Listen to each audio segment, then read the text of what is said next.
अभी आपने सुना होगा 31 मई को भारत सरकार ने करीब 100 टन सोना इंग्लैंड से इंडिया वापस मंगाया है। ये पूरी कहानी है क्या? तो 31 मार्च 2024 के रिकॉर्ड के अनुसार भारत सरकार के पास करीब 822 टन सोने का गोल्ड का रिजर्व है, जिसमें से ऑलमोस्ट 50% जो गोल्ड है वो इंडिया में रखे हुए हैं और 50% के आसपास बैंक ऑफ इंग्लैंड में रखे हुए हैं। अब इंडिया में जो रखे जाते हैं, इंडिया में आरबीआई के पास 2 वॉल्ट हैं, एक नागपुर में है और एक मुंबई में है जहां गोल्ड रखे जाते हैं। अब बैंक ऑफ इंग्लैंड में गोल्ड कैसे रखा गया और क्यों रखा गया? आपको 1991 का ग्लोबलाइजेशन एंड लिबरलाइजेशन याद आ रहा होगा, जिस समय भारत सरकार के पास बिल्कुल ही भारत की इकोनॉमी ख़राब हो गई थी और उस टाइम भारत सरकार के पास 15 दिन के इंपोर्ट का भी पैसा ऑलमोस्ट नहीं था या 15 दिन के आसपास का ही बचा हुआ था। तो उस समय ग्लोबलाइजेशन एंड लिबरलाइजेशन की पॉलिसी लाई गई और साथ में चूँकि पैसे नहीं थे तो करीब 47 टन सोना बैंक ऑफ इंग्लैंड के पास गिरवी रखने के लिए इंडिया से भेजा गया और उसके बदले में करीब $400 मिलियन का कर्जा मिला। तो ये तो 47 टन हो गया। अब इसके बाद वो ऑलमोस्ट जैसे मैंने बताया कि 50% गोल्ड का रिजर्व बैंक ऑफ इंग्लैंड में, तो कैसे हुआ? तो 47 टन सोना कुछ दिनों के बाद वो गिरवी भारत सरकार ने फ्री कर लिया, कर्जे चुका दिए, लेकिन वो 47 टन सोना भारत नहीं लाया गया। क्यों नहीं लाया गया?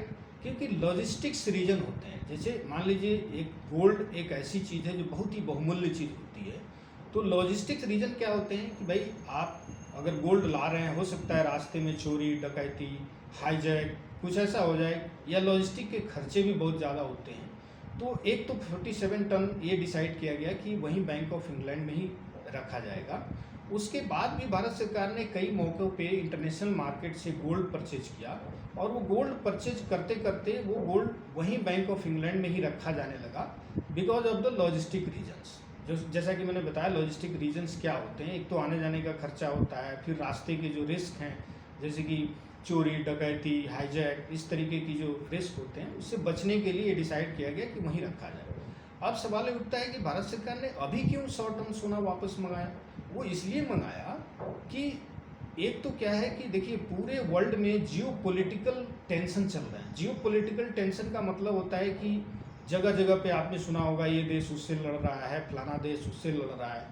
तो इस तरीके से पूरे वर्ल्ड में एक देश दूसरे देश के खिलाफ लड़ाई कर रहे हैं, साजिश चल रही है, डिप्लोमेटिक रिलेशंस ख़राब हैं। तो ये जो चीज़ें हो रही हैं जियो पॉलिटिकल टेंशन, और इसके साथ ही आपने ये भी सुना होगा कि जैसे रशिया और यूक्रेन में युद्ध शुरू हुआ तो रशिया के बहुत सारे जो एसेट्स थे, एसेट्स में गोल्ड भी आता है ध्यान रखिएगा, रशिया के जो बहुत सारे एसेट्स थे उसको यूरोपियन यूनियन ने या अमेरिका ने उस पर सैंक्शन लगा दिया या उसको फ्रीज कर दिया या उसको जब्त कर लिया। तो अगर पूरे वर्ल्ड में जियोपॉलिटिकल टेंशन खराब होती है, टेंशन बढ़ती है, तो आपका जो एसेट्स है बैंक ऑफ इंग्लैंड में हो सकता है उसके ऊपर भी ये रिस्क आ जाए। तो भारत सरकार ने ये डिसाइड किया कि 100 टन सोना कम से कम हम भारत में लिया के रखेंगे। तो इससे हमारा एक तो ये जियोपॉलिटिकल टेंशन 100 टन के ऊपर एटलीस्ट नहीं आएगा, बाकी तो अभी पड़ा है, धीरे धीरे वो भी आएगा। दूसरा क्या है कि इन्फ्लेशन को रोकता है। गोल्ड ऐसी चीज़ है जो अगर युद्ध भी हो जाए, पूरे वर्ल्ड वार छिड़ जाए, तो एक ऐसी एसेट है जो वही मुद्रा बन जाती है, बाकी सारे मुद्रा की वैल्यू ख़त्म हो जाती है। अभी पूरे वर्ल्ड में आप देख रहे होंगे डॉलर की वैल्यू ना वो कम होती जा रही है, डॉलर की रिकॉग्निशन भी ऑलमोस्ट सारे जो दूसरे देशों के जो सेंट्रल बैंक हैं वो उसको रिकॉग्नाइज नहीं कर रहे हैं। तो ये सारी चीज़ें होती हैं जो आपको डिसीजन लेना पड़ता है कि हम अपने एसेट्स को कहाँ रखें, कैसे रखें। अब इसमें से 100 टन सोना इधर आ गया तो करीब करीब आपके पास 500 टन के आसपास अब इंडिया में हो गया, बाकी आपके बैंक ऑफ इंग्लैंड में पड़े हैं। अब जो बाहर सोना आप रखते हैं उस पर आपको स्टोरेज फ़ी भी देनी पड़ती है, तो स्टोरेज फ़ी भी अच्छी खासी होती है। तो धीरे धीरे ऐसे करके भारत सरकार ग्रेजुअली ये डिसाइड करेगी कि ये सोना हम कहाँ रखें और कैसे रखें। अभी गवर्नमेंट बनने वाली है और गवर्नमेंट बनने के बाद भी बहुत सारे पॉलिसी आएंगे, डिसीजन मेकिंग होंगे, तो आने वाले टाइम में पता चलेगा कि ये गोल्ड रिजर्व हम कैसे और कहाँ प्रिजर्व करें, कैसे इसको सुरक्षित रखें।